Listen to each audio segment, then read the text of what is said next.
Perhaps coming apart in different ways. There's more to it than moms and dads and children. There are other generations, other loved ones to consider. Say, grandparents, for example. Here to talk more about that is Lene Harden and Michelle Jackson from Harden Jackson Family Law. Nice to have you.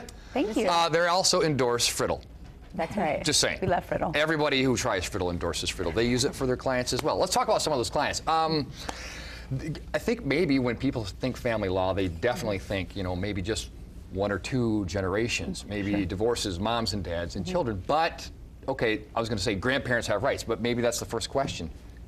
Do they? Well, sure. Grandparents do have some rights. They can be limited. And so there are certain mechanisms in the law that they can use. And one is actually getting visitation in very restricted, limited circumstances.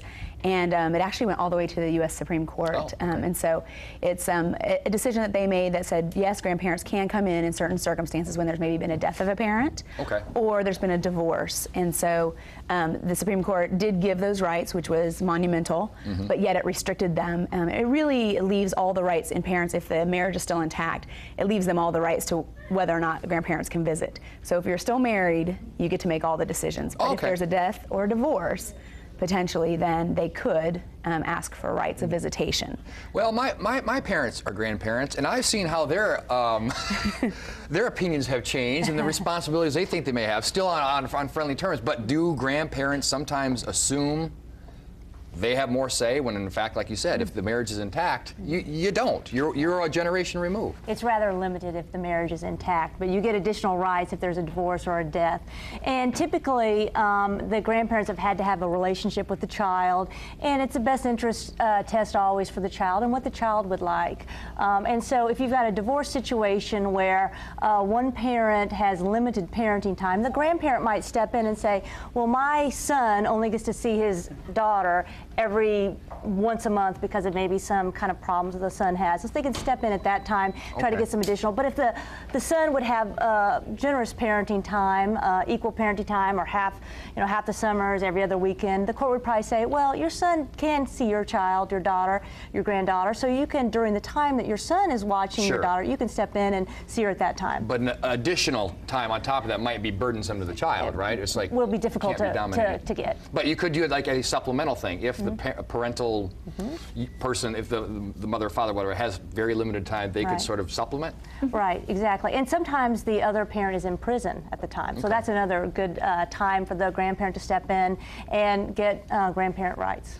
And you said the grandparent needs to have been a part of the child's life. I'm guessing you probably have had situations where a grandparent has come out of the woodwork. Maybe even with the best of intentions, but if they haven't been there, that's tough. It's a very factually sensitive matter for the court to look at each case, and in those cases, it's a bad fact if you're representing the grandparents, but you do the best that you can and try to show how they have a lot to offer that grandchild, and that the grandchild's life would be better if they had a role in that child's life.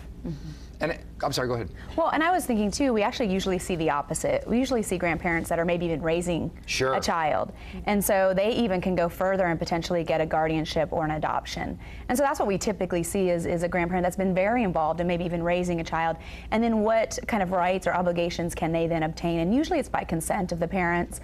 Maybe they're in a bad place at that time and they need the grandparents to actually have some rights, because that can actually extend then to the child some benefits like health insurance, the right to make decisions regarding education, and would be in guardianship. And then adoption is a full and complete termination of the parental rights, giving those all to the grandparents, and they actually become the parents. Wow, okay. When somebody has a grandparent right issue, who's usually approaching you first? Is it, or does it depend? The grandparents. Okay. Yes. Yes. That sounds about right, yeah, with my parents.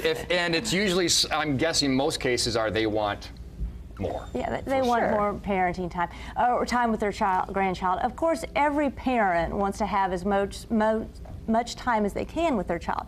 And so in these custody fights between parents, oftentimes there's a dispute about physical custody, which child can live more with the other parent, and legal custody, major decisions impacting the child, medical, religion, educational, with school coming up. Let's say one parent wants the child to go to a private school, one wants to go to public school, and you say you have joint legal custody, then the judge is the tiebreaker. Sure. Oh my gosh. If one parent has sole legal custody, then that parent will make the ultimate decision. Wow. All right. If you want to learn more information, because again, just scratching the surface, and no two cases are exactly alike, where can people track you down? Well, they can look at our website, which is hardinjacksonlaw.com. They can also give us a call, and we would love to talk to them. They can do a consultation and find out some of their rights and their obligations if they wanted to use some of these options for grandparents' rights. Awesome.